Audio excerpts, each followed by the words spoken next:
Hello, everyone. It's 7:41 in the morning. I'm bored out of my mind. I was so bored that I was actually watching a porn star autograph paper. Seriously, there's a live stream of that right now, and I was bored out of my mind. Morning, Shroom. How you doing?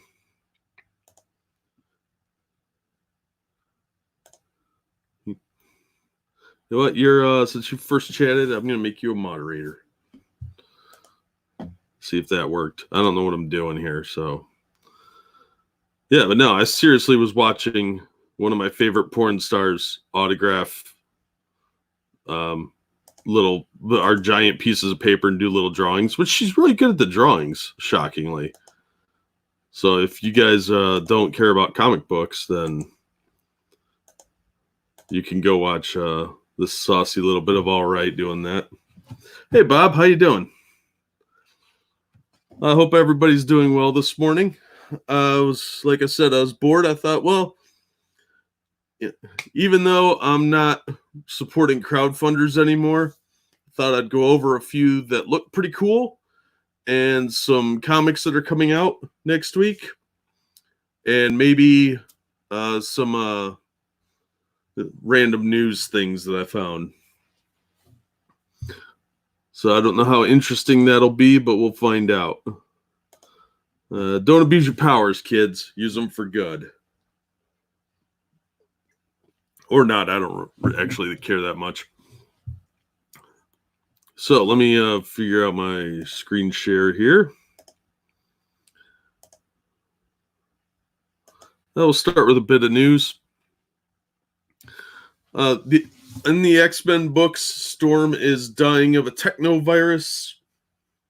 It's really exciting, except for the fact that death doesn't matter to the X-Men anymore, so this is a completely moot point. So she got infected in issue 5 of the X-Men, and then in Giant Size X-Men number 1, Jean Grey and Emma Frost, whatever, nobody cared. They're like, oh, she's dying. Well, it doesn't mean anything. Hey, baby doll. So the fact that she's dying of a technovirus should hold some weight, but it doesn't because nobody cares. They're just going to bring her back with the new pod person body shortly anyway, so it means nothing. I'm sorry, Shroom. Hey, gayest person on the internet. How you doing? I haven't seen you in ages. Good morning. So yeah, this effectively is a giant storyline that's going to go nowhere because it's totally meaningless. She's going to die, and they're going to make a big drama deal about it. And then the next issue, they'll just put her in a new pod and resurrect her. Big deal. It'll mean nothing. This is even lamer than any of the other deaths of superheroes over the years because it has zero impact. Like the death of Superman started this trend of killing a superhero and then bringing them back a little later. But that time span has shrank and shrank and shrank. And now it's literally 2 or 3 months later, somebody's brought back. This even negates it further because being able to resurrect people through these pods means there's never any peril for the characters. You know that even if they die, they're coming back literally the next issue. So it's meaningless. I don't care about it. And I kind of hate it. I think it's dumb. It's just lazy writing. They've written themselves into some kind of corner that I don't know if they'll be able to really work out until they destroy the resurrection ability. So it's just kind of lazy. So let's look at some crowdfunders that look kind of cool.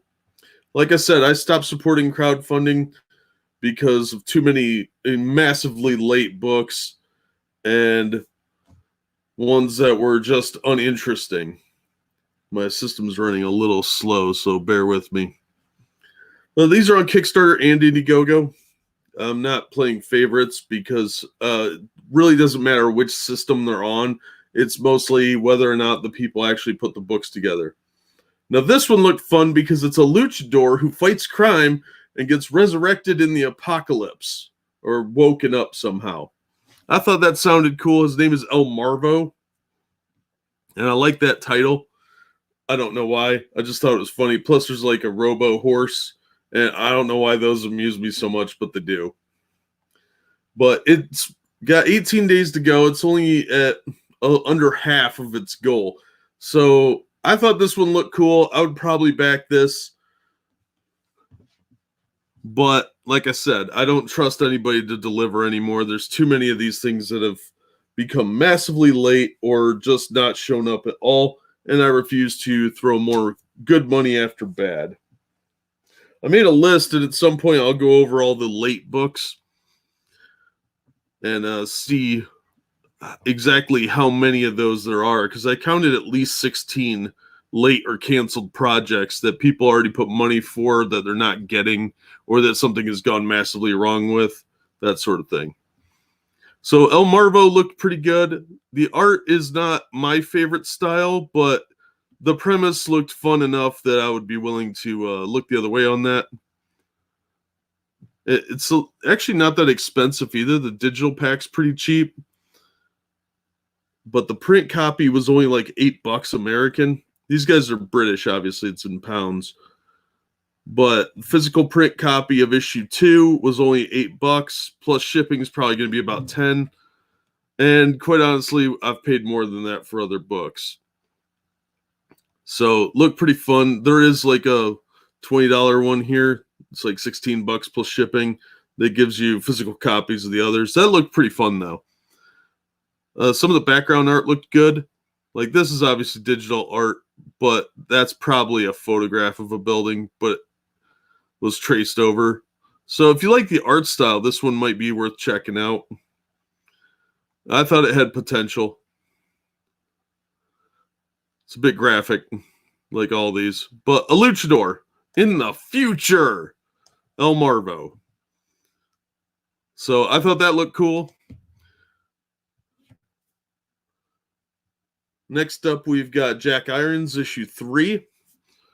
This one looked pretty fun too. This is sort of a Western feel. He's the steel cowboy. There's this really cool 3-pack you can get, the complete package. It's $25. It's got new covers for issues 1 and 2, which I don't really care about variant covers that much. I'm in it for the story. I quit being a massive serious collector a long time ago. But if I was still into the variant covers and stuff like that, which I never really got into the variant cover stuff, but this probably would have been more appealing. But I would get it just to get all the issues at once. And this book looks really fun. It's got kind of a Western feel to it, obviously. The art is, again, really not something I'm into, but for its style, I think it looks pretty cool. And this guy's delivered on the first 2 books, apparently. So, I mean, the coloring is really good. Whoever this colorist is has a lot of talent, a lot of potential there for a career. But I do like the design of like the masks and helmets. It's got almost a Kirby / Murphy look to it. So if you like Sean Gordon Murphy, you'll probably dig this. But I really like the way this Indian guy's drawn. I think he looks really cool. So I thought this looked pretty fun. I definitely would have backed this if I was still backing books, though. So I'll probably try and pick these up used somewhere once they all get put out, probably on eBay, when the price drops drastically because people forget. So yeah, looks pretty fun. This is on Indiegogo. It's a fixed goal, so once the campaign ends, it won't be in demand. It's got 11 days left. They've made their... Well, no, they haven't. It's 10,000. My bad. So they're about a third the way there, but looks pretty cool.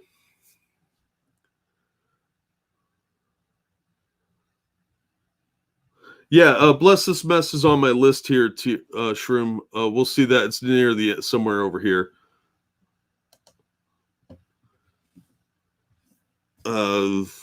Next up, we've got Bigfoot Bill 2. I really like this goofy art style. I don't know why. It's got that like surreal, cartoony look of old, comics and cartoons from my era, I guess. He's about my age, I suppose. He's a little older than me, but he's got 43 days left. $90,000 is what he's raised. But I've heard great things about the first Bigfoot Bill and Earthworm Jim. And he's got a pack in here where you can not only get both the Bigfoot Bills. I mean, these are pricey, but they're hardcovers. But he's got a 4-pack where you can get all of his books together for like $100. So if you're willing to invest some money, these are really nice quality. A buddy of mine got the Earthworm Jim, and it is really, really nice. I think it's a steal at the price, quite honestly. He was supposed to have a cover by Sean Gordon Murphy. You can still see it here in some of the promos. Oh, no, he changed it.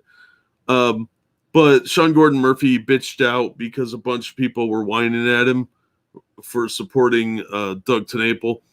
So Doug redid the cover, which I like the new cover a little better. But Sean Gordon Murphy's a piece of crap for that. But this is supposed to be really good. It looks really fun. I don't know why he has a uniform that has its own mouth. I haven't read the book, the first book, but it looks like it's a lot of fun. So I would definitely pick this up if I know he delivers too. So he gives a lot of extra stuff as well. So I would definitely check this out. If you like all ages books, I think it's probably pretty safe for most kids.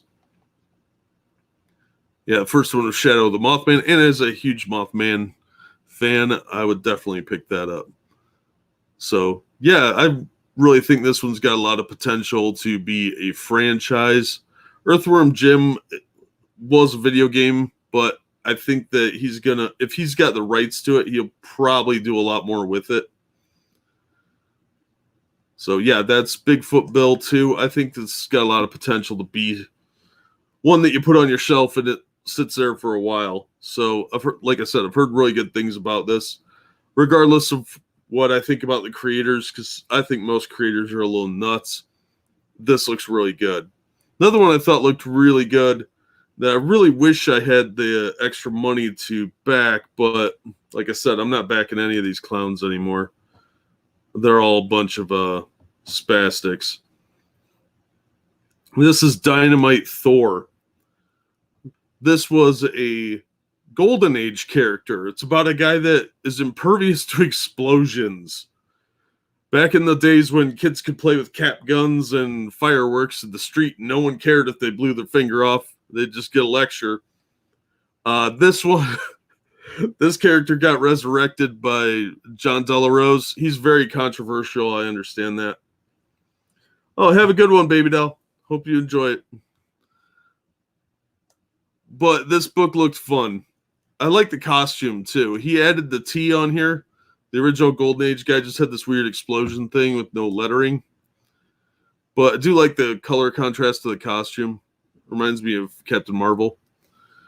There is a $20 version, and there's a hardcover for $50. The hardcover also has an old Golden Age issue reprinted in it. So I would probably go for the hardcover personally, just to get a nicer book. You get extras that way. But yeah, the art's okay for digital art. I mean, the guy could survive explosions, so I guess he could go fight Al-Qaeda or something. But he's the descendant of the original Dynamite Thor, I think. So yeah, some of these look a little wonky, like right here, but the monster looks really cool. And they are doing the reprint of the Golden Age stuff. Golden Age books are really, really weird. So yeah, this is the Golden Age issue here. And as far as characters go, like I said, they're kind of just off the wall. They were throwing anything they could get. But I thought this one looked pretty fun. I like a lot of the old Golden Age stuff. As far as the ideas, they were written really, really at a younger audience. But they also have t-shirts. So yeah, pretty cool idea. I would like to see more Golden Age guys get resurrected and used. I like a lot of the concepts behind them. So that one looked fun. Next up, we've got Guinevere and the Divinity Factor issue 2. I know this guy's another controversial creator, but this book actually looks pretty fun. Oh, why did I do that? So I thought this one might have some potential. It's met its goal already, too. Still got 15 days on the Kickstarter. He'll probably put it on Indiegogo after that. He seems to do that a lot. But the first issue was pretty good. And he's also done the White Lily, which I did like that one. So it might be worth checking out. There's a limited edition variant cover, this one here, for $29. I don't know about all that, but I'd probably pick up the regular issue for like the $10. So that might be worth checking out. You can download issue 1 for free. So if you want to check it out, the first issue's obviously free. So you just click the link and follow it. It's a Dropbox link, so it's pretty easy. I know these are on, the first issue at least was on Drive-Thru Comics, which is a great way to get digital comics if you like digital. I don't particularly like digital. I kind of hate it because I think it's a pain to read. So there's that option. Next up, we have a book that really I find awesome. Offworlder. This is by Mike Barron. I love Mike Barron's stuff. Solid writer all around. And this was originally supposed to come out under Cautionary Comics. I don't know what happened there, but that seems to have someone bought it out or changed hands or something. So now it's coming out under Fanatic Comics. But this book looks amazing. It's about like a Scotsman Nordic guy in this alien world. And he just goes around hacking stuff up, from what I can tell. Looks pretty awesome. So I think this one looked really cool. It's a little pricey because it's like $10 plus $10 shipping or something like that. Or 15, I think it is. Yeah, 15 for the print version. But I mean, look at that. That's an awesome image. Really gives you a feel for the time period and what they're going for. So I thought this looked really fun. So if you haven't heard of Mike Barron, you're missing out. He's done some really cool comic stuff.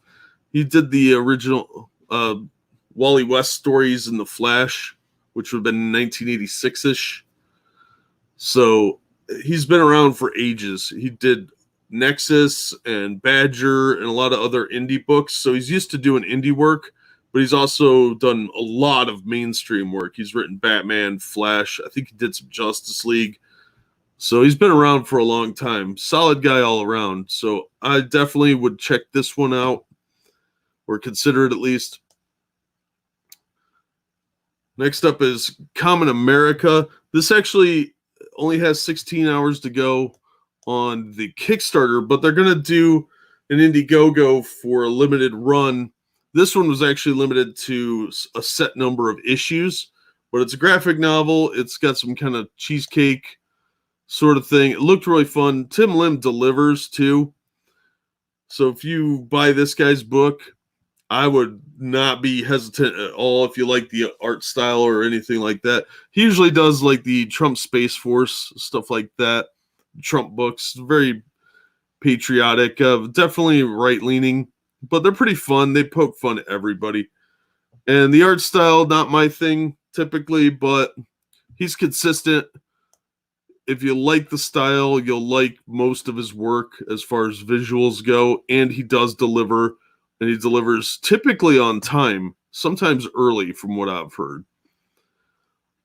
So it should be pretty good. And the fact that it's a reliable person is pretty nice to see. So if you're interested in something like this, look at that coloring. That is actually really good. So if you like the Demons match that Doug Ernst did, it's the same art style. So I'll probably get used to it. It's very anime looking for me. And I generally don't like that kind of art, but those are round. It's kind of growing on me a little bit. I'm at least learning to tolerate it. So again, this is a limited run.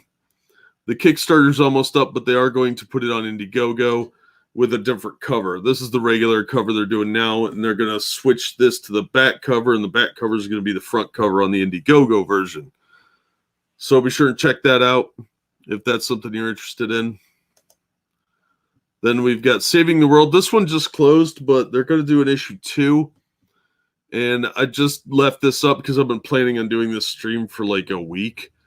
And I'm just now getting around to it. But I don't know if they're going to offer this again when they do issue 2. But it looked like it might be kind of fun. It's a nerd girl that gets superpowers.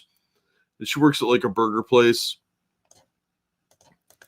It looked like it might be kind of fun, and it was pretty cheap too. So it was like $15 with shipping. It's definitely indie art style. It's got kind of a Canales look to it, if you like him. Let's see, not going to show me any, of course. But yeah, it's got that very rough indie look, which a lot of people like for some reason. I think it's okay. It looked like an interesting premise. Probably not terribly original, but might be worth checking out. And what I'm really excited to see is Titan, Mouse of Might. This looked really, really cool.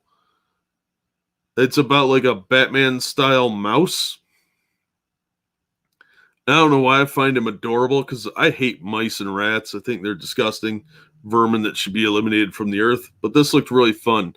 It's got definitely a Teenage Mutant Ninja Turtles look to it from the old series, the original black and white Mirage Studio book. It's got that kind of look with like a Frank Miller feel too. So very inspired by some 80s stuff.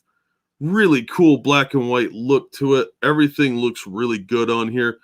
It's a little pricey, but I think it would be worth it. It definitely raised enough money to go through, and this guy has done other work before, so there is that as well. But I thought the mouse looked really cool. There's a bunch of other stuff like mouse pads and mugs and stuff. I don't care about any of that. And trading card, bookmark, fan art. I don't care about another trading card, a sticker. I do like stickers. I don't know why. Some extra pages. That's awesome. I mean, the artwork does look really, really good. So I'm excited to see this one. A buddy of mine got that, so he backed it. So I'm going to definitely check out his copy.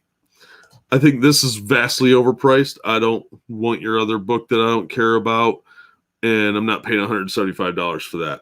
But $10 for the digital, and I think it's $25 for the main book. So $35 with shipping. But this looked really fun. So I'm definitely going to recommend this one based on how it looks. But as always, you just never know with the final product and if they deliver. But this guy's got a bit of a track record. So he's had 5 campaigns. I don't think it's going to be a big deal. I expect any of these to be late by at least a month. But I don't know. He seems to be pretty popular. And he's got a pretty good track record from what I hear. So it's supposed to come out March 2020, which means probably April or May. So it's in demand right now. So if this looks cool to you, check it out. I think this is probably going to be a sleeper hit one that a lot of people will regret not getting, because it's probably one of the better ones out there. Next up is the Expendables Go to Hell. I'm shocked this is not doing better than it is. This is a major movie franchise, and it's got a pretty interesting premise, and Chuck Dixon is writing it. Art by Graham Nolan. Graham Nolan I like a lot. Chuck Dixon is amazing. He's my favorite Batman writer, and he's done tons of comics over the years. So, and I really like this Dave Dorman cover art. That is awesome. I would definitely get the hardcover. The stretch goals. Oh, bookmark, trading card. Okay, sticker. You got me there. I don't care about any of this stuff. But that cover is pretty fun. That actually looks like Schwarzenegger. The fire looks awesome. It's got a painted look to it. Dave Dorman is a fantastic artist, so I really like this cover. This is one of the trading cards, I guess. Whatever. The interior art's not bad. Like I said, Graham Nolan's a pretty good digital artist, and everybody looks like they do in the movies. And it kind of just goes over the premise. The colors really pop on here, too. They look a lot better on this monitor than they do on my regular one.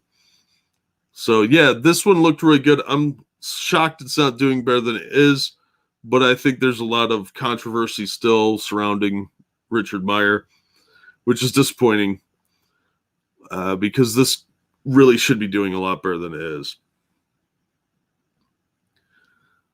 So, and it's got giant elephants. So, interesting premise. Could be fun. All sorts of craziness. Yeah, so this is probably one of the more imaginative books out there. I'm intrigued to see how that one comes out. One of my buddies also ordered that one, so hopefully I'll get to borrow that to review it as well. This book I was going to back, but I heard this guy hangs out with War Campaign, so I didn't back it just on that because I don't feel like giving my information out to those guys. But I was like minutes away from backing it when I found that out. But it looks pretty cool. It collects a 6-issue miniseries, so that might be why it hasn't done better than this. But it's only $25 for the paperback. And the art's not too bad for digital art. It's definitely indie, but it's got ninjas. So that's always a selling point to me. If you got ninjas in your book, chances are 25% better I'll buy it. You don't even need a lot of ninjas. Just like even one ninja. As long as he's doing ninja cool stuff, I'm pretty in. I'm pretty far in. So it's about a brother and sister who have to fight each other, and ninja stuff ensues. So yeah, I'm sold on the premise. I really didn't read beyond that, just ninja stuff, and I was like, yep, I like ninjas. So the fight scenes look pretty good. So I would have backed it if this guy wasn't so entrenched with people that I find distasteful. So yeah, he lost my $25. But yeah, otherwise, if you're not worried about War Campaign or the Comicsgate controversy stuff, this would definitely be one worth checking out, I think. He's got 2 campaigns done, so probably pretty reliable, hopefully. But it looked good. The next one is Shinobi Sasquatch. I thought this looked really awesome, actually. Look at those colors. This one is in demand also, so it might wrap up before much longer. August is when it's supposed to come out, so it'll probably be going for another couple of months. It's 84 pages, and it's about a martial arts, or shinobi is what ninjas are usually called. So he's a ninja Bigfoot. And again, you sold me at ninja, and then you threw in Bigfoot. So, yeah, kind of sold. Buddy of mine backed this one as well. I'm definitely going to review this one. Looks pretty fun.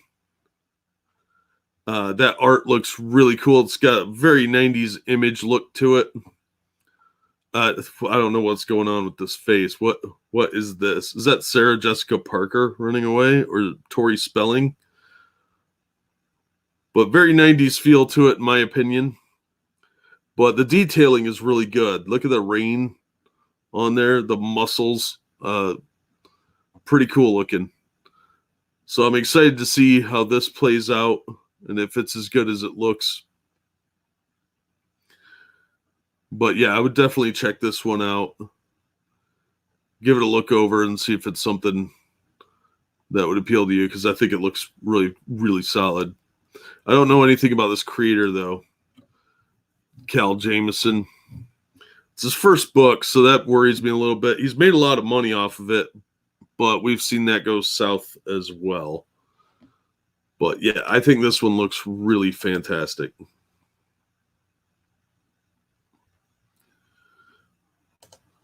So next up, we've got the Napalm Brothers. I don't know why. I think this one looks like a lot of fun. It's not doing real well. I know this is when it's hit some controversy. Van Sciver was shitting all over this guy for some reason. I haven't followed the drama particularly closely, but it's got a real 70s grindhouse indie feel. And it's really cheap, though. It's only like $10 for the book if you live in the States, $25 if you don't. So really, really affordable. And that price includes shipping, by the way. But look at this crazy art style. It's got that weird, surreal, I do a lot of acid kind of look. And this scene with the monkey sold me on it, because you got a big monkey, and there's a lot of like 70s looking colors around him. It's a monkey jumping on the hood of a car. And I thought, okay, for $10, I'd pick that up. And because they did hit it, there's going to be an ash can included because they reached the stretch goal. So I don't know much about the ash can, but it looks like it's going to be black and white. And it's called Charlie and the Wires. So obviously that's a Vietnam reference where they were looking for that guy, Charlie, that they never found.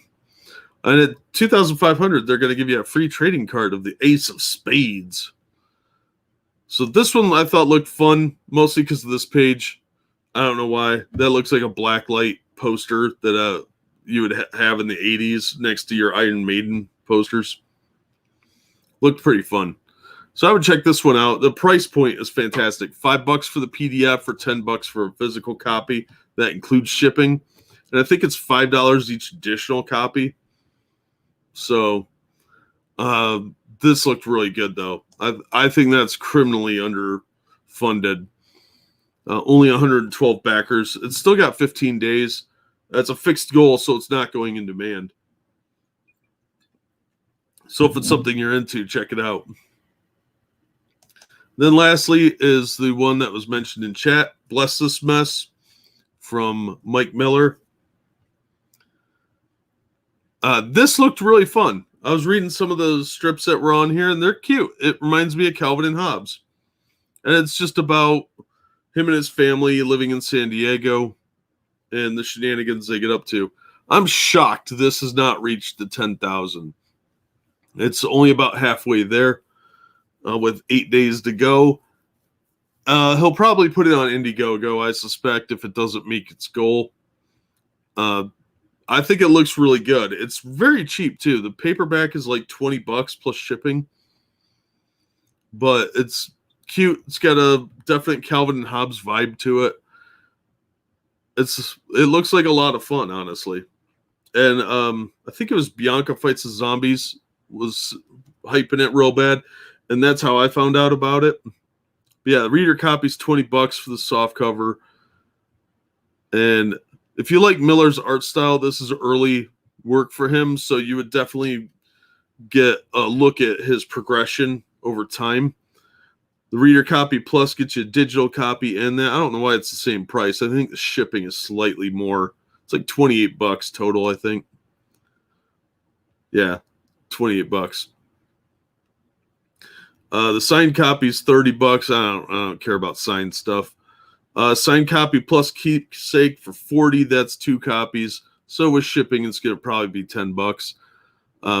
If you want to go in with somebody, that would be the easier way to do it. If you got a buddy that's interested. There's a kids one I don't care about. There's bonus strips with Doug TenNapel. Earthworm Jim. I don't know if Earthworm Jim's in it, but I doubt it. But yeah, the 81's a bit expensive for my blood. So I'd probably just get the regular soft cover for $20 or maybe the 2-pack for $40 or whatever.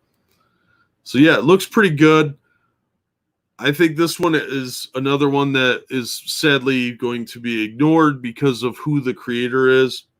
when it's got a lot of potential to be really, really good or fun. So yeah, I would definitely look into this one if you like Calvin and Hobbes. It might be worth a go. And like I said, I bet he puts it on Indiegogo or relaunches this later if this doesn't get funded.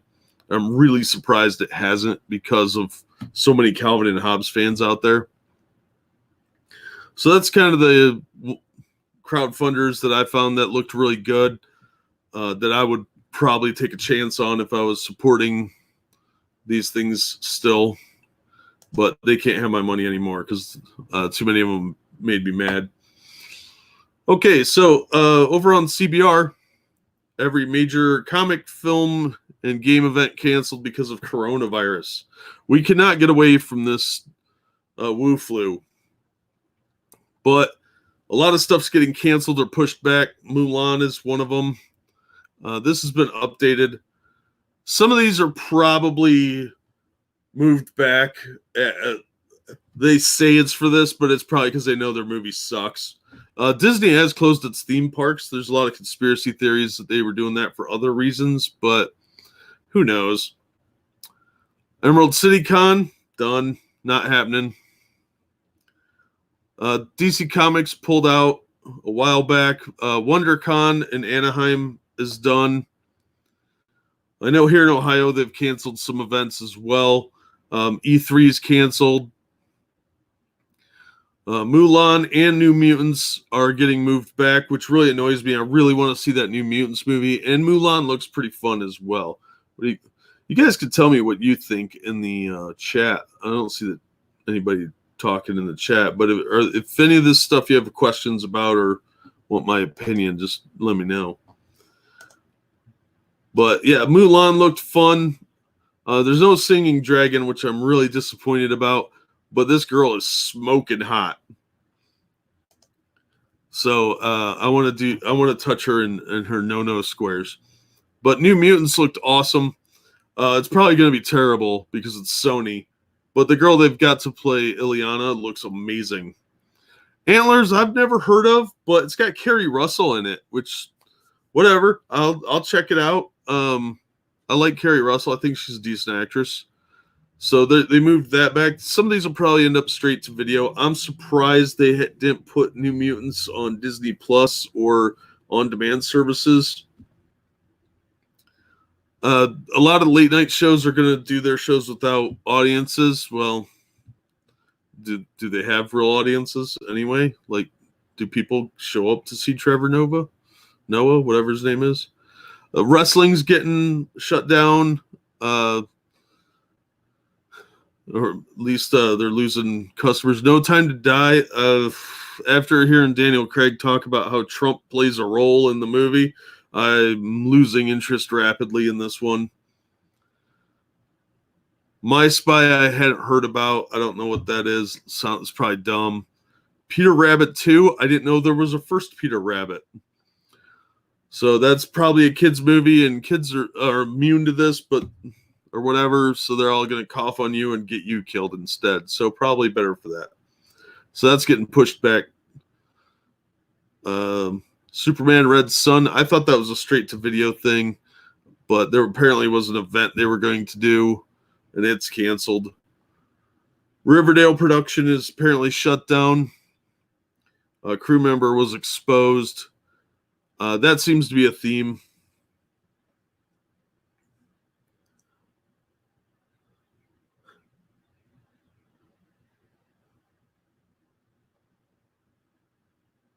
Oh yeah, well, it's sad that they probably pay people to sit in the audience to clap for Trevor Noah. I would not be surprised at all if that were true. So yeah, you're probably right, gayest person on the internet. On YouTube, sorry. I think internet, you get the award.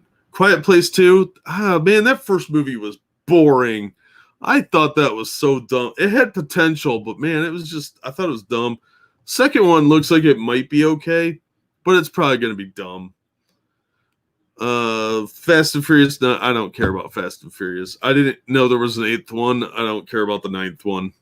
An F9? What a stupid title. South by Southwest is canceled. That's a major source of money for Austin.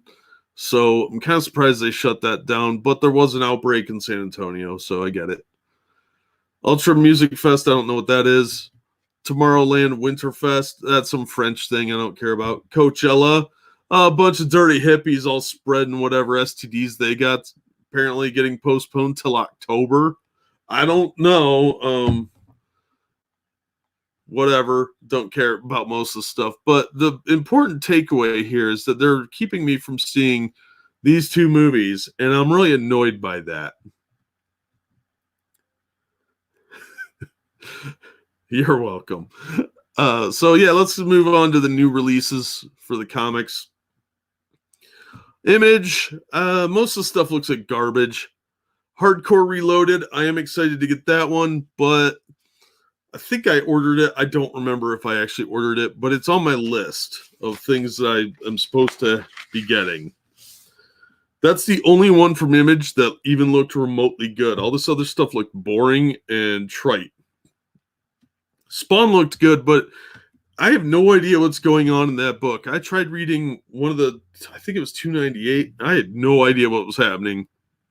It was just a lot of words with a confusing plot line. This Trees is supposed to be pretty good.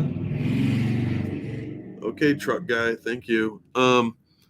This Trees is supposed to be pretty good, but I really have very minimal interest in. I've got the first trade paperback somebody gave me, and it's really far down on the pile. Dark Horse, I don't care about most of this stuff either. Dark Horse has really gone downhill.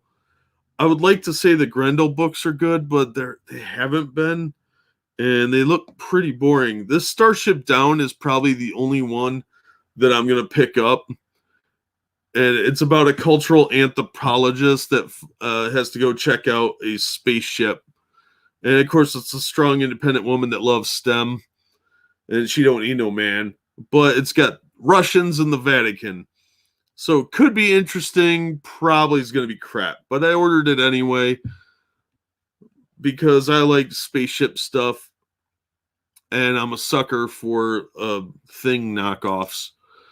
I'd rather just watch John Carpenter's The Thing, I guess, but they never come close to that.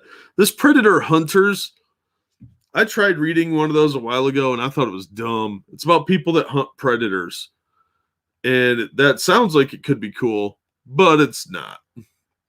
IDW doesn't have much this week. Transformers has been pretty good. I'm pretty far behind, though, but I'm going to order this one anyway, or I did order it anyway, I should say. And Usagi Yojimbo, I've been liking that series. It's got a very cartoonish style to it that I really like, because it reminds me, I think, it's not a style I typically would like in a comic book, but it reminds me of those old, like, Dell books and Harvey and old comic strips.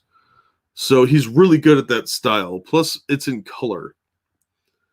So DC Comics, Batman has been amazing. So I definitely am checking that one out.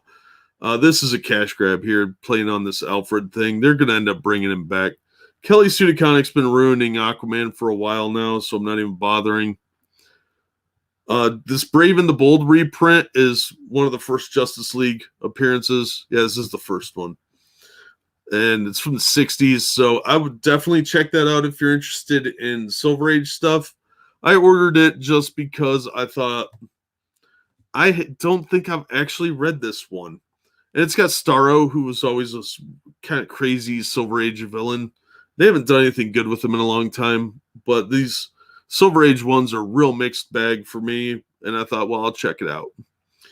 These dollar comics are both worth checking out. This JLA was a Grant Morrison issue. First 2 or 3 parts of this were great, and then it got really dumb. But this is a fun issue, and it really kind of solidified the 90s Justice League pretty well. It was, I think, 96. This one is the 1984 Justice League, or 1987, sorry. This team up was great. I really liked some of these stories, this Keith Giffen's run, but solid book all around. A lot of fun reads. There's a great issue where Batman knocks out Guy Gardner.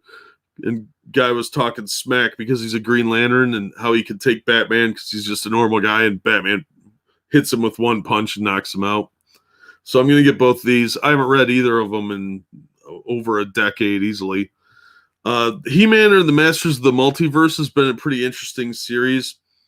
They're doing really well with the He-Man franchise at DC, which surprises me to no end. In this one, there's an evil He-Man running around. He's from an alternate universe where Keldor, who's actually Skeletor in most of the universes, is the hero, and this He-Man is the enemy. He's an anti-He-Man. So it's been pretty good. So I'm going to check that one out. Low Woods is just really disappointing. It had a lot of potential, but I don't see it really doing that well. This Robin 80th anniversary thing, I'm probably going to skip.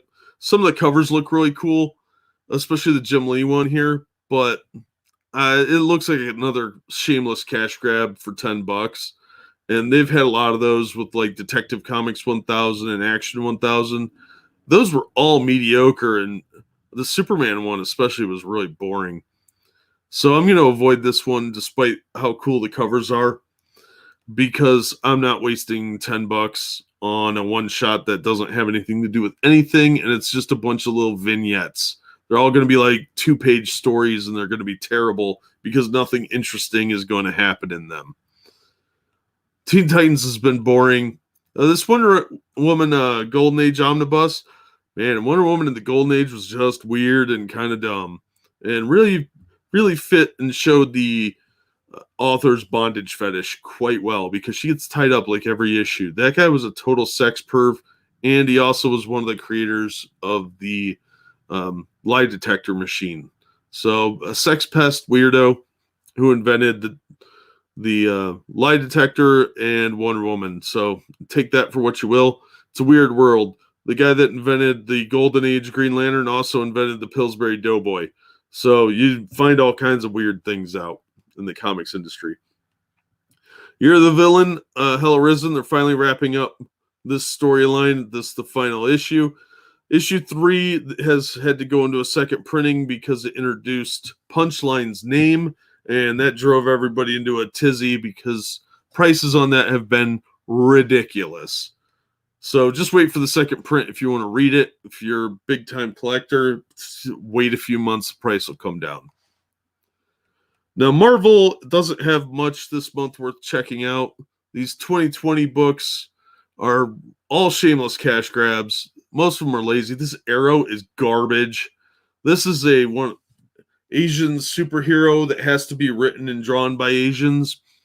So they didn't find good quality talent. They just picked a couple people out of a hat and went with them. Captain America is sadly suffering a similar fate. Ta-Nehisi Coates is still writing it, and he is just terrible. He hates Captain America, I think. And I'm pretty sure he hates all white people. Amazing Mary Jane's supposed to be pretty good, but I haven't been reading it. I'll probably wait till the series is over and check it out. It's not high on my priority list. Atlantis Attacks, I didn't know about it right away, and I don't really have an interest in it. This Captain America Epic Collection's pretty good, and the Winter Soldier one's pretty solid. So if you're looking for some Captain America, those are a little better. Captain Marvel's trash. Deadpool's trash. It's boring. Conan's just boring. It started out mediocre and went boring. Excalibur's been garbage. Ghost Spider's stupid. Guardians of the Galaxy is stupid. Immortal Hulk is trash. King Thor I haven't read, but I've heard good things. Let's see. A lot of garbage here. Morbius, I haven't read it. I don't even know anyone that's reading that one. Outlawed, they outlaw teen superheroes. Woo. That's a thing. It's really a vehicle to try and get more sales for Miss Marvel. She's the central character in that. So even though Spider-Man's on the cover here, it's really about Miss Marvel. So they're still trying to make her into a thing. Spider-Woman, I haven't heard anything about this really. This one kind of got lost in the hype machine. You've heard about it a little bit, but the creative team on it, I have no interest in. The one girl, Pacheco, she's writing it. She's very mediocre, and the art looks terrible on everything except the cover. I do kind of like the costume, though. Star Wars. This series has been pretty decent. I did reviews on the first two. I just read issue 3. It was okay. I'm gonna pick that up. That's the first book that we've gotten to on the Marvel list that I'm actually gonna pick up. Rise of Kylo Ren's been trash. These True Believer issues are both pretty good. This one's a Silver Age story from the Avengers. It's not the greatest because it's Silver Age, but if you've got younger readers, it's a really solid one for them. And this issue about Galactus is great. This Fantastic Four run was really solid. Probably the best of the Fantastic Fours. They did a second printing on Wolverine #1. It's still $8. I just find it cheaper. X-Force, I might end up reading that, unfortunately. My comic shop guy is really pushing the X books on me, but he's giving me a fantastic discount, so I can't complain. But I really don't have any interest in it. It's just more ethno-state nonsense. Dynamite, which apparently is now the third publisher, like, in the listings for comic publishers. But a lot of their stuff on the inside, they spend all their money on covers. The interior art is sadly lacking more often than not. I don't think I saw anything here that really caught my interest. It's a lot of Red Sonja stuff. Kiss Zombies has been pretty popular at my comic shop. Apparently that's been a big hit with the zombie nerds. And there's some Kiss fans out there too that are diehards. Vampirella's really dropped off. A lot of people seem to have dumped that one. Probably because the first couple of issues were so boring and they dragged out. Boom Studios is a pretty solid publisher, actually, most of the time. They've got a couple here that I'm interested in. Firefly is supposed to be pretty good. If you like the TV series, you'll probably like that. Same with the Buffy ones. I don't think there's any Buffy stuff coming out this month, though. Lumberjanes is dumb. It's very feminist, girl power, rah, rah, rah. But the Power Rangers Teenage Mutant Ninja Turtles crossover, shockingly pretty fun. Great concept, good crossover. IDW's got the Teenage Mutant Ninja Turtles license, and Boom has Power Rangers. So it was a good collaboration between the two. Real fun idea. So definitely worth checking out if you're a Turtles fan or a Power Rangers fan. And Something is Killing the Children. It's got a very surreal art style that definitely doesn't appeal to everyone. But the story is fairly interesting. It's a very character-driven piece about this kid that survives a monster encounter and is helping this girl who goes around killing monsters. And they're trying to get vengeance, but the monster turned out to be a little different than they thought. So, pretty fun miniseries. Then lastly, we get down to the other publishers. There's a new company called Artists, Writers, and Artisans, Inc. Stupid name, but they have some interesting titles. This Archangel looks pretty good. The Archangel 8. It's about the 8th Archangel that nobody talks about because he's got some extreme techniques. So it's sort of a Angel Punisher type. Look pretty fun. I'm going to give that one a chance. Next up, a lot of these are garbage. This one might be okay, but I didn't like the art style. I thought it looked really trashy. So $5 you're not getting out of me. Blood Realm is from Alterna, so it's $1.50. I think issue 2 is going to be a $2 one. They have to raise their prices here soon. But Blood Realm has these really big, like woodcut style art panels that make the book go really quick, but it gives it a very like Middle Ages kind of feel to it. It's a surprisingly fun series. The first 2 volumes were pretty good. I think I only put up the reviews for the first volume, but it's definitely worth checking out the first ones. They've collected them into what they call Giants, which are just the multiple issues collected for $5. And they're on newsprint. So the quality isn't that great, but it's $5 for the whole story. So they do that a lot with their stuff now, and I would definitely recommend checking those out if you're interested. But for $1.50, give it a try. See what you think. Bloodshot's been really good. I've been enjoying that series. It's very underrated. I'm sad they took Brett Booth off the book, but I've still been enjoying it. But I'm not buying the trade paperback. Then we've got a lot of other garbage, a lot of weird manga stuff. This Crimson Scorpion, I like that character from the Exciting Comics. So he's getting his own book. I don't know if this is a miniseries or not, but I'm going to pick that one up because it looked pretty fun. Dynamic Forces, rather, is an imprint of Dynamite. They do all this sign stuff. That's really what keeps Dynamite going, I think.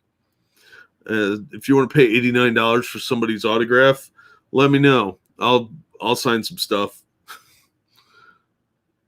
But they do a lot of these things. This Dr. Tomorrow, I'm going to get issue 2. I just read issue 1, review coming soon. And it wasn't that great. And it had a lot of like modern deisms, like the minority girls that love the science. But it wasn't terrible. It's got an interesting concept. I'm hoping issue 2 will be better than issue 1. Hey, Richo. I'm doing good. How you doing? Yeah, Shroom, I am planning on seeing the movie, but I don't know if they're going to delay it or not. I'll risk the corona to watch Vin Diesel, I guess. How sad is that? But yeah, I'll probably check it out. Actually, I know I'll check it out. It's just a matter of when. So it'll be fine. It's an action movie. I'm sure Vin Diesel being in it's going to help it quite a bit. I've heard it's low budget and it's got some bad reviews, but I like bad movies. I have a really, really flexible taste in film. So yeah, I'm sure it'll be fine, but I'll definitely check it out. But Dr. Tomorrow looked pretty good. It's got potential, at least. The first issue wasn't that exciting, though. I've heard this Dog Soldiers is pretty good, but again, I don't like the art. The cover looks stupid. Gods and Gears, another alternative book. I'll pick up all the alternative books just because of the price. I missed issue 2, and with their new no reprint thing going on because of their problems with the publisher, or the printers rather, it's going to be kind of a challenge to find that one. But I don't know why these don't do better. This looked pretty fun, so I'll check that out. This Hexagon, if you ever saw The Last Starfighter from the 80s, this is the exact same premise from what I could tell. It's a kid goes to an arcade and ends up having to fight an alien invasion. That's generic. It's put out by Impact Theory, who did Neon Future, and Neon Future was obviously done by committee. It was a point-by-point action movie, Matrix-style thing. It was really predictable and kind of boring, and it read like it was translated from 3 different languages. Like, translated from German to Italian to Aramaic, then to English. That's what it read like. It was very stilted and dry in the way that it had the dialogue written. So I wasn't particularly as excited about that as some of the other people that were reading it at my comic shop at the time. And the kid that worked there was just, "Oh, this is awesome. You got to read this." And he actually slipped a copy in my bag and charged me for it, even though I didn't want it. So I ended up reviewing the whole mini-series because of that. Yeah, Last Starfighter was a fun movie, and it had Louis Gossett Jr. in it. So I think this is going to be just a dime store version of that, but I'm going to pick it up anyway on the off chance that it's fun. I don't think it's going to be. I don't have high hopes for it. So I got that one. I was thinking about this Hotel, which is Hotel Hell, but because they went with that joke, I opted not to.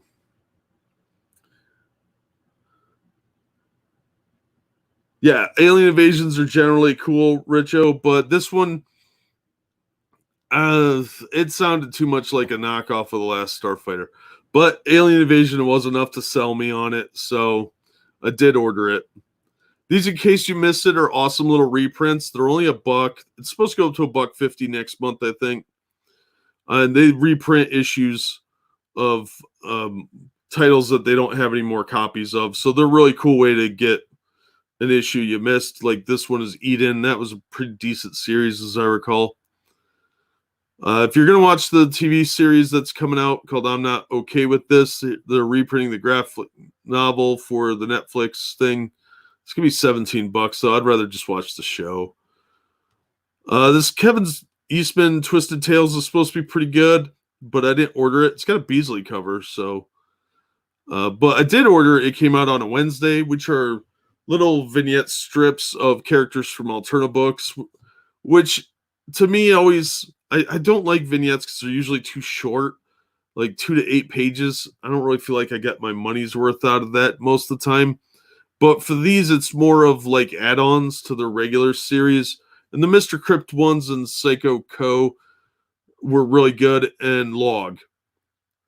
Lady Death, of course, is always popular because, I mean, look at that. Legends of Log, I'm really excited about this because I like the Log stories from it came out on a Wednesday. It's about a giant tree man with an axe. I don't know why this doesn't have its own series already. I mean, just take a look at how cool he looks. He's a giant tree man with an axe. I don't know why I like this so much. I just think it looks really cool. But it's got 2 brand new adventures, and it's only $1. I'm really excited to get it. I've heard that they might be doing another one, which would be fantastic. But if you're going to pick up one book this month, try and make it Legends of Log so that this will continue. Because Psycho Co. isn't doing any new stuff, unfortunately. And I really like that series. I heard it's on hiatus, though, and I'm really bummed about that. Let's see, you've got a bunch more manga crap. Planet Comics, I ordered that one. That's a Golden Age title that they're resurrecting. It's 80th anniversary. I recognize a few of these names. They're okay. I thought I'd give it a chance. Some of these Golden Age reboots, like I said, I have a soft point for them.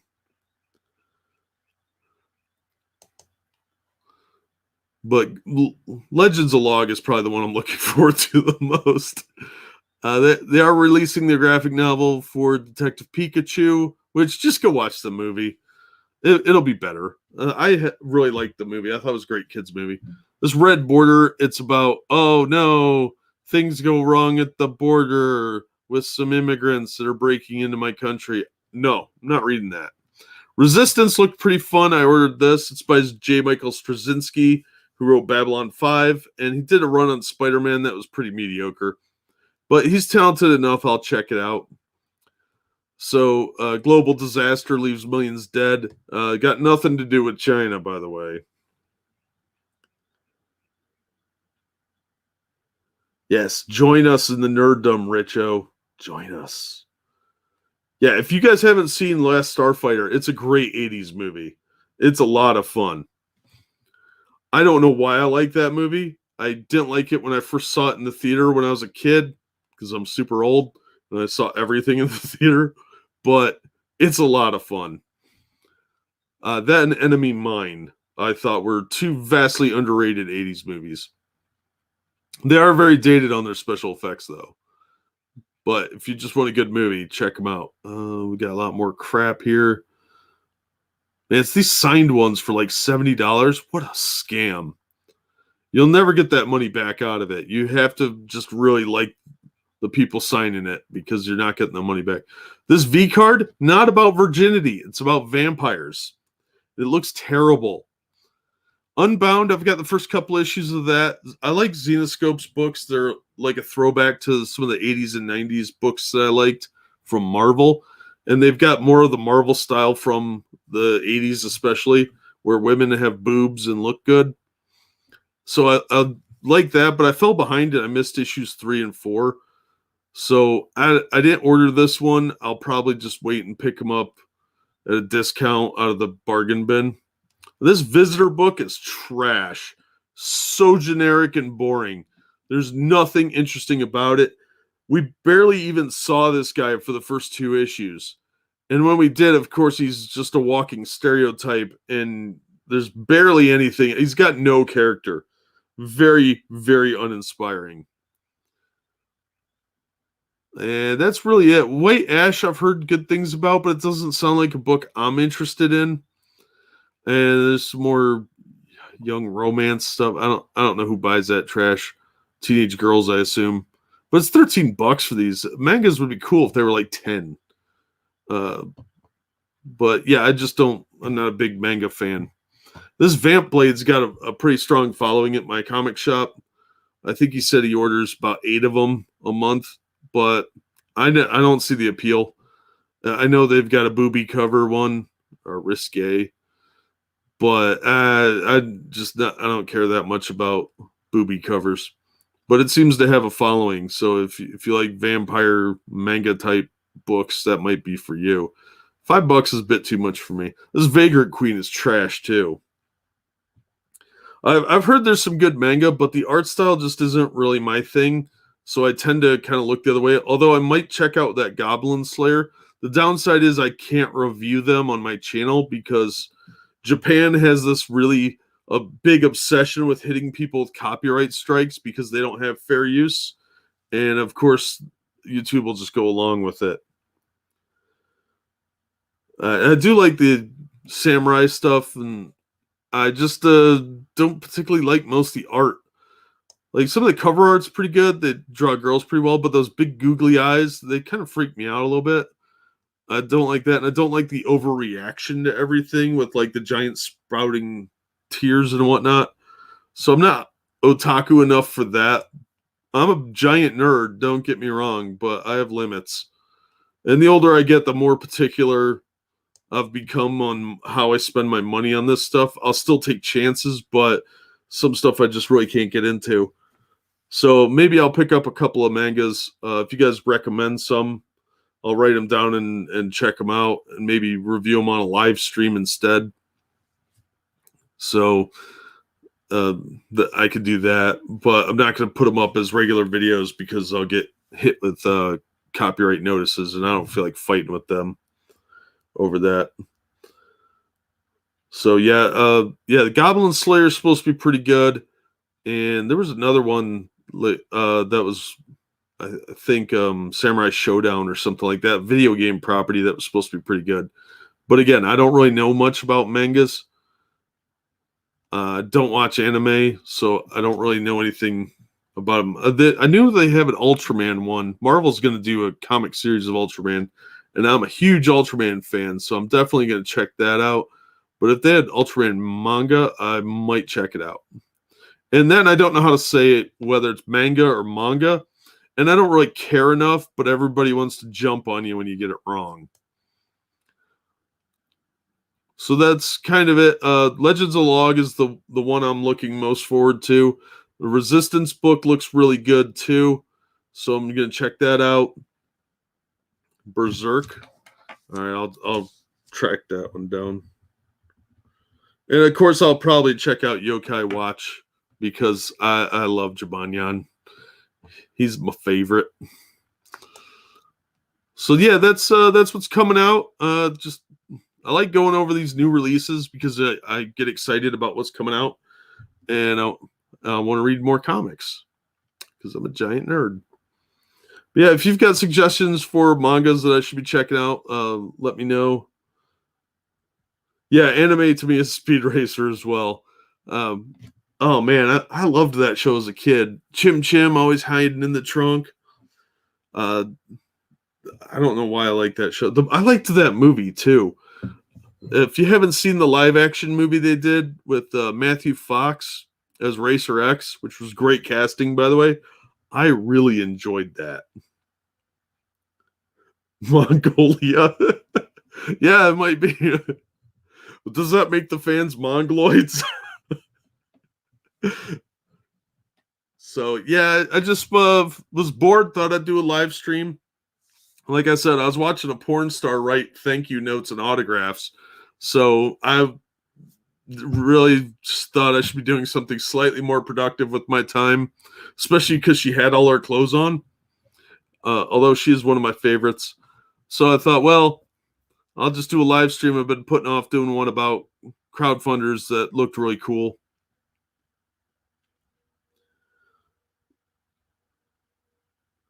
Manga.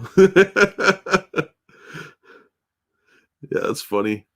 Yeah, see, the manga fans that's a diehard breed, man. They are very unforgiving with their opinions. If you don't like something they like, they will relentlessly come at you. I get jumped on for mispronouncing the word. I do not want the hate that they will bring if I don't like their stupid little comic book. Because there's a lot of comic books out there that people really love that I don't like, and vice versa.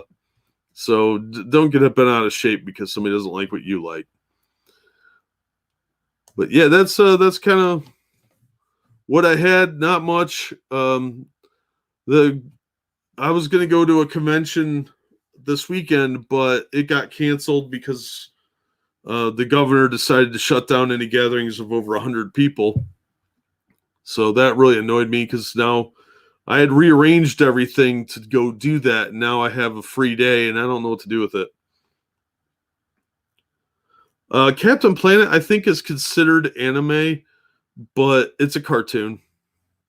And it's also a knockoff of Team America, which was a Marvel comic book in like 79 or 80.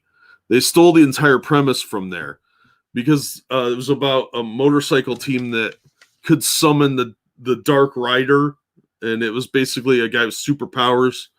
And then that premise got recycled into Sci-Force, where we saw that these paranormal kids with different abilities be able to summon a Native American guy. He was an Indian, and he had cool powers. And then, weirdly, the year after Sci-Force comes out, Captain Planet comes out with almost the exact same premise. So it's really a theft of Sci-Force's idea, which was a ripoff of Team America's idea. Team America, as I recall, was a pretty terrible book, but I liked Sci-Force. I've got to finish doing the reviews on that because that was my favorite book in like 86.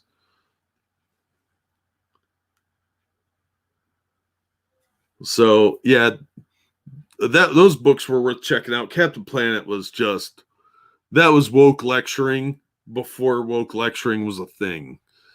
That environmentalism crap really, really was heavy-handed. We saw the same thing with the Toxic Avenger, and what was the name of his team?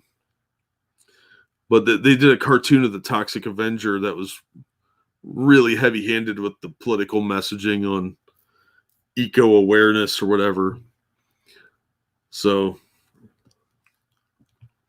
yeah, they ripped it off from a couple Marvel comic books, which, hey, good money if you could get it. They were more successful than Marvel was with the premise. We still see that general idea of kids getting together and summoning some more powerful creature. It pops up every now and then. It's pretty well used nowadays, but it was pretty original for when Team America did it back in the late 70s, early 80s. But I don't know why they chose a motorcycle. Like they were the type of guys that went around to the Sunday events with monster trucks. So like dirt bike, almost carnies, if you will. No, not Elizabeth Warren. It was a different Indian. So yeah, pretty interesting stuff. But yeah, I think if you guys have any questions, throw them in the chat now, and I'll wrap this up. I feel like I've been rambling quite a while, and I don't want to bore you guys more than I already have.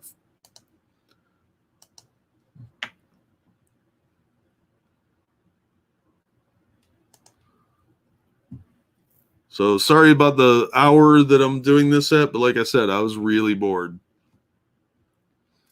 I probably should do a set schedule for these things. Yeah, Shroom said I've gotten tired of the evil universe storylines. Very few do it well, and it's usually done when they're out of other ideas. Even DS9 got it wrong. Yeah, it's it's a lazy go-to. DC's been real bad about it lately with this dark multiverse stuff. It was interesting when they were doing it in heavy metal, that storyline, but they just beat it into the ground, and it really is pretty lazy. It was cool in Mirror Universe and Star Trek, but you can only do it for a short time, and you can't base an entire premise on it very well. Unless people are trapped in that timeline from the other timeline, then maybe it could be interesting, but they never do that. They always go really overboard with it. It's a mini-series idea, not a consistent one, and you have to have good writers on it or it's going to be really boring. No problem. Thanks for coming out, Bob.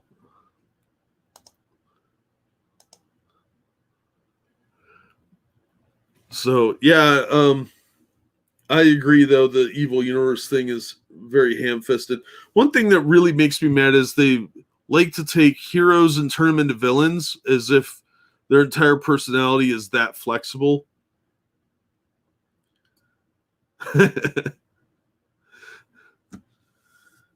So, yeah, when they do the, like, oh, he's a villain now for no apparent reason, even though he was like a morally upstanding guy 5 minutes ago. They did that with Captain America. That was lazy. But they've done it more recently with other characters, and it is just tiresome. It really shows a lack of imagination that their entire premise is just flip the character and now he's evil. It's out of touch. It's lazy. It's too try hard. It's very, very boring. But yeah, I agree. Evil Universe is really dumb.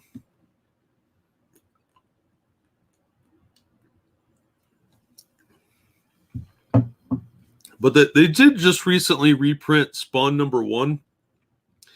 I think I'm going to pick that up and reread it. Because I remember liking the first 8 or 10 issues, but I just didn't have enough money at the time because it was a little more expensive than a regular book. I think I dropped it to read Ultraverse books.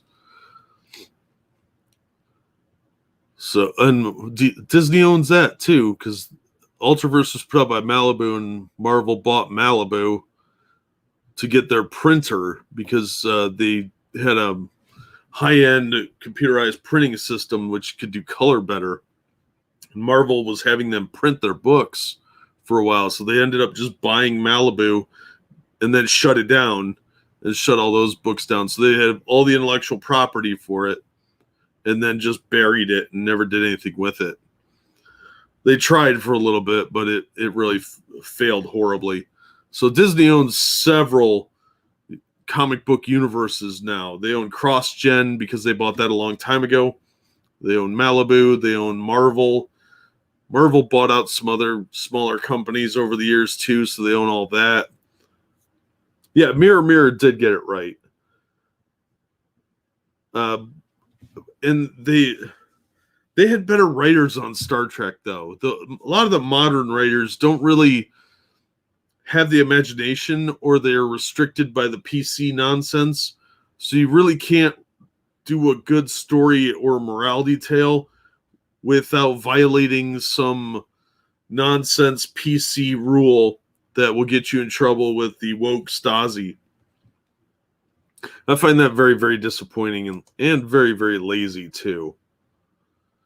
It's a real shame, honestly. There shouldn't be that much restriction on creativity, but you can't make anyone look bad. You can't, you can't have a black character do something that would violate the woke idea. And of course, all the girls have to love the science or whatever. So, really frustrating. But I think I'm going to end it there, guys. Thank you so much for coming out and listening. I appreciate it quite a bit. And hopefully I could do some more streaming, maybe on something more interesting. I'll probably do a stream later in the week or whenever I get bored, if it's sooner, about some of the crowdfunders that are massively late. Because I don't think people really talk about that in a fair way, or even really talk about the volume of them that are really late, and maybe some more comic book news. that we don't cover on Comic Curation. So I think that's going to do it for this one. Thanks for coming out, everyone. I really appreciate it. It's good to see you guys out. And hopefully you'll show up next time. And that's going to do it for me. You have a good day or night, depending on where you are. And we'll see you next time.